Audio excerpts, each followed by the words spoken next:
Nearly 60,000 travelers are stranded in Indonesia today after volcanic ash closed Bali's international airport. Time-lapse video shows clouds of thick smoke more than 13,000 feet above Mount Agung. 100,000 people were told to evacuate near this volcano.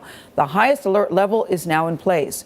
Rebecca Hinchke with our partners at the BBC is in Bali near the volcano. Mount Agung is sending out thick clouds of ash, smoke and gas behind me with increasing intensity. The airport here in Bali has been closed for a second day because of this threat of an imminent eruption from the volcano at night, which is in just a few hours' time. We'll be able to see a red glow of the lava in the crater. A sign volcanologists say that the molten lava has risen to the top and shows that a full-scale eruption could be soon. The government has told people to get out from an area, 12-kilometre radius area, saying it's no longer safe. But when we went in there today, people are still living there, going about their business, reluctant to move away from their homes and their livelihoods. But the government is saying that they do need to get out and they may be forcibly evicted as an eruption, they say, is imminent. Back to you in the studio, Nora. Up to 100,000 people are being ordered to evacuate in Bali, where a massive volcano is on the verge of a major eruption. Mount Agung in eastern Bali started spewing dark gray ash over the weekend. It stretched about 20,000 feet into the air.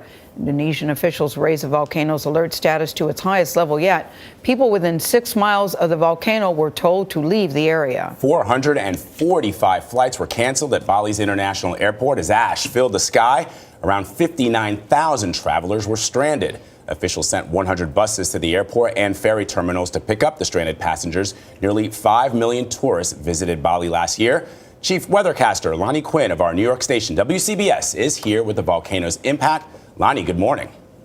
Well, good morning, everybody. You know, the key to what could happen at Mount Agung is understanding what's going on underneath Mount Agung. Now, since its last eruption back in 1963, molten rock has been building up. And that molten rock generates a lot of heat within a confined space, which generates a lot of pressure. And that pressure has now pushed the magma into the main vent of the volcano. And an eruption will happen when that pressure just gets so great that the magma is forced to blow out the top of the volcano. And a little over 2 months ago, the threat level for an eruption was raised and 140,000 people have been evacuated. A couple of reasons for that. Number one, big increase in earthquakes around the volcano. Number two, the pressure has actually gotten so great inside this volcano that the sides are starting to bulge. And so far, there have only been steam-based eruptions, but this volcano is moving into its most dangerous phase, the magmatic eruption phase, which is, of course, lava. But besides lava, a huge threat will be pyroclastic flow. That's a mixture of steam and ash and rock and searing dust. And what makes it so dangerous, it moves a heck of a lot faster than lava. 450 miles an hour down the side of the volcano with temperatures at 1,800 degrees, and they go for miles. The last eruption, that pyroclastic flow, stretched 8 miles from the crater. But you want to talk really big distances, just think about this. The last time it erupted, the aerosols dropped global temperatures by almost half a degree. So even though we are, we're 10,000 miles or so from the volcano, it could still possibly have an impact on us, Nora, right here. Wow, Lonnie, that's a great explanation. Thank you so much. It could lead to a major eruption at any moment. That's what Indonesian officials are saying about the volcano on the island of Bali. Mount Agung has been rumbling and spewing ash into the atmosphere since the weekend. On Monday, a mass evacuation was ordered and the danger zone was expanded. The possibility of a larger eruption is very high. Some indications show there will indeed be an eruption. Since yesterday, the eruption that happened has been accompanied by the sound of explosions and vibrations that can be heard and felt within a distance of 12 kilometers. Indonesian officials say they will continue to search all the villages in the area and force residents to evacuate if need be.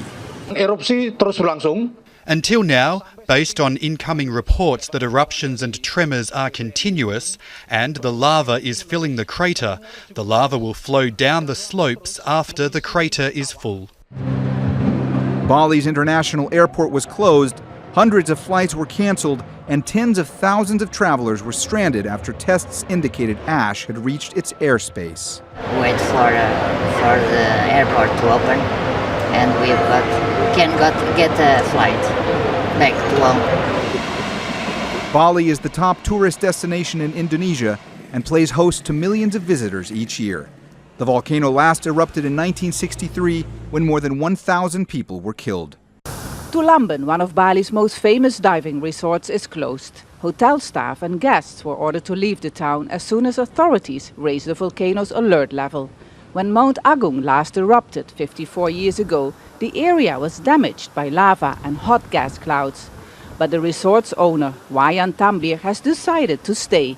He doesn't want to leave his business behind. I trust my parents. They'll tell me I don't need to leave yet. The situation is not critical.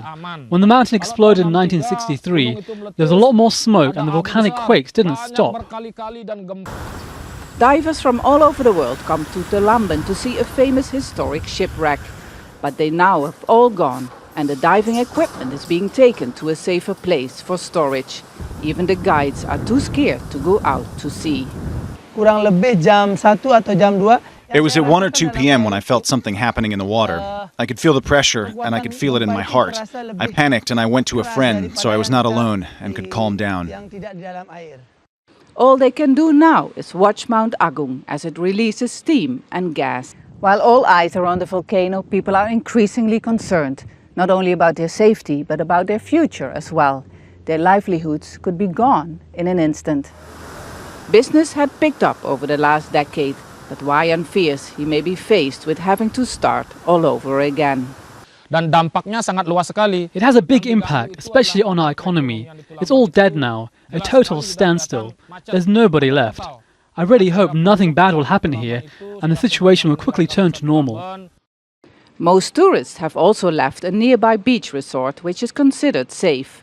For the few who stayed behind, they are enjoying special treatment. Bought some fish from the local fishermen and they cooked it for us. Yeah, very nice. So you have the place I like for yourself? Yeah, it's like our own club here, our own hotel. A different story for business owners and their staff. They can only hope there will be no disaster and Mount Agung will instead go back to sleep. Step Vassen, Al Jazeera, Tulamben, Bali.